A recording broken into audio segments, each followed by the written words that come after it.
আপনারা যেখান থেকে দেশ রূপান্তরের সঙ্গে যুক্ত রয়েছেন সবাইকে স্বাগত। আমরা আপনাদেরকে জানিয়ে রাখতে চাই, নিষিদ্ধ সংগঠন আওয়ামী লীগের বিভিন্ন প্রভাকাণ্ড সামাজিক যোগাযোগ গণমাধ্যমে চলমান রয়েছে। শুধু তাই নয়, তারা বিভিন্ন স্থানে ককটেল নিক্ষেপ থেকে শুরু করে বিভিন্ন জায়গায় অগ্নিসংযোগ করে যাচ্ছেন এবং দেশের পরিস্থিতি ঘিরে আইনশৃঙ্খলা রক্ষাকারী বাহিনীর ব্যাপক জোরদার আমরা দেখেছি রাজধানীর বিভিন্ন গুরুত্বপূর্ণ স্থানেই। ঠিক একইভাবে ধানমন্ডি ৩২ নম্বরও আইনশৃঙ্খলা রক্ষাকারী বাহিনীর জোরদার আমরা দেখতে পাচ্ছি। শেখ হাসিনার মামলার রায়কে ঘিরেই ব্যাপক টানটান উত্তেজনার ভিতরে সকাল থেকে ছিল ধানমন্ডি ৩২ নম্বর এলাকায়। তবে এখনও পর্যন্ত টানটান উত্তেজনা বিরাজ করে যাচ্ছে, এক কথা বলা যায়। কিছুক্ষণ আগেই ধানমন্ডি ৩২ নম্বর থেকেই আইনশৃঙ্খলা রক্ষাকারী বাহিনীর আহ্বানে কোনোভাবেই আন্দোলনকারীরা সরে যেতে চাননি। এরপরেই তারা সাউন্ড গ্রেনেড নিক্ষেপ করে তাদেরকে ছত্রভঙ্গ করে দেন। তারপরেই কিছুটা পরিস্থিতি স্বাভাবিক আসলো। এরপরও তারা বিভিন্নভাবেই আইনশৃঙ্খলা রক্ষাকারী বাহিনী গণমাধ্যম কর্মীদেরকে লক্ষ্য করে ইটপাটকেল নিক্ষেপ করেন।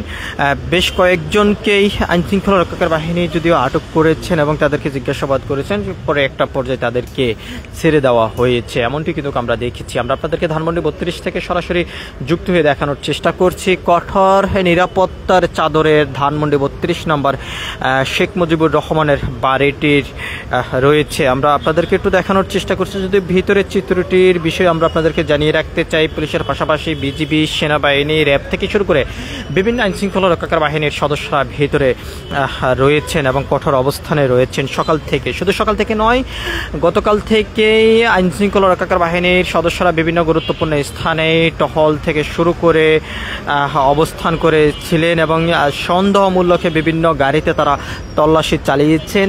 শহরের বিভিন্ন গুরুত্বপূর্ণ স্থানে ককটেল বিস্ফোরক থেকে শুরু করে অগ্নিসংযোগ করে গিয়েছে নিষিদ্ধ সংগঠন আওয়ামী লীগের নেতাকর্মীরা। তবে সেই অস্থিরতাকে ঘিরে পরিস্থিতি স্বাভাবিক রাখার জন্য আইনশৃঙ্খলা রক্ষাকারী বাহিনীর যেমন জোরদার করা হয়েছে রাজধানীর বিভিন্ন গুরুত্বপূর্ণ স্থানে, ঠিক একইভাবে ধানমন্ডি ৩২ নম্বরকে ঘিরে আইনশৃঙ্খলা রক্ষাকারী বাহিনীর নিরাপত্তা আমরা দেখতে পাচ্ছি। আপনারা দেখতে পাচ্ছেন এখানে পুলিশের পাশাপাশি সেনাবাহিনীর সদস্যরা এখানে উপস্থিত রয়েছেন।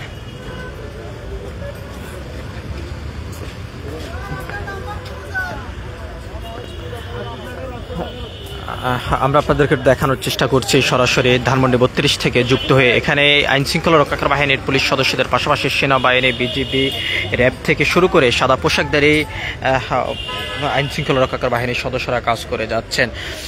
যদিও সকাল থেকেই বিক্ষোভকারী একদল জনতা ৩২কে ঘিরেই ব্যাপক টানটান উত্তেজনার মধ্য দিয়ে বুলডোজার নিয়ে ভেঙে গুড়িয়ে দেওয়ার জন্য চেষ্টা চালিয়েছেন। তবে সেটিকে ঘিরে আইনশৃঙ্খলা রক্ষাকারী বাহিনীর সদস্যরা ধানমন্ডি ৩২কে নিরাপত্তার চাদরে ঢেকে রেখেছেন। কোনোভাবে দেশের ভিতরে অস্থিরতাশীল তৈরি যেহেতু না হয় সে বিষয়ে তারা সজাগ দৃষ্টি রেখেছেন। আমরা আপনাদেরকে দেখানোর চেষ্টা করছি ধানমন্ডি ৩২ নম্বর শেখ মুজিবুর রহমানের বাড়ির সামনের থেকে সরাসরি যুক্ত হয়ে। একদিকে পুলিশ, অন্যদিকে সেনাবাহিনী, তার পাশাপাশি র্যাব, বিজিবি থেকে শুরু করে বিভিন্ন সাদা পোশাকধারী আইনশৃঙ্খলা রক্ষাকারী বাহিনীর সদস্যদের তৎপরতা আমরা গতকাল থেকেই দেখে যাচ্ছি। ঠিক একইভাবে এখনও পর্যন্ত সেই তৎপরতা রয়েছে। আমরা আপনাদেরকে একটু জানিয়ে রাখতে চাই, একদল বিক্ষোভকারী জনতা বিভিন্নভাবে অস্থিরতাশীল তৈরি করার জন্য তারা চেষ্টা চালিয়ে যাচ্ছেন। তবে কোনোভাবেই সেটিকে সফল করতে দেওয়া যাবে না, সেই পদক্ষেপ গ্রহণ করে আইনশৃঙ্খলা রক্ষাকারী বাহিনীর সদস্যরা কঠোর অবস্থানে রয়েছেন এখনও পর্যন্ত ধানমন্ডি ৩২ নম্বর এলাকা জুড়ে।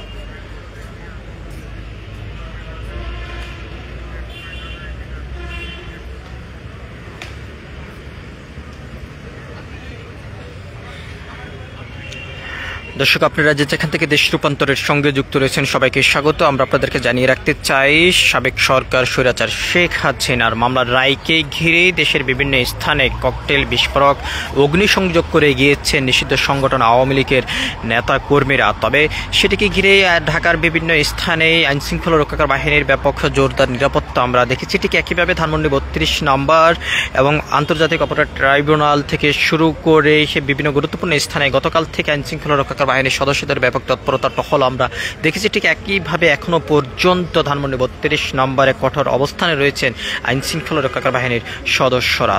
তবে পরিবেশ স্বাভাবিক না আসা পর্যন্ত তাদের এই তৎপরতা থাকবেই, এমনটি এখান থেকে আমরা জানতে পেরেছি। সবকিছু মিলিয়ে ছিল এখনকার মতন ধানমন্ডি 32 থেকে আমার কাছে সর্বশেষ। পরবর্তী আপডেট পেতে সবাই দেশ রূপান্তরের সঙ্গে থাকুন। ধন্যবাদ সবাইকে।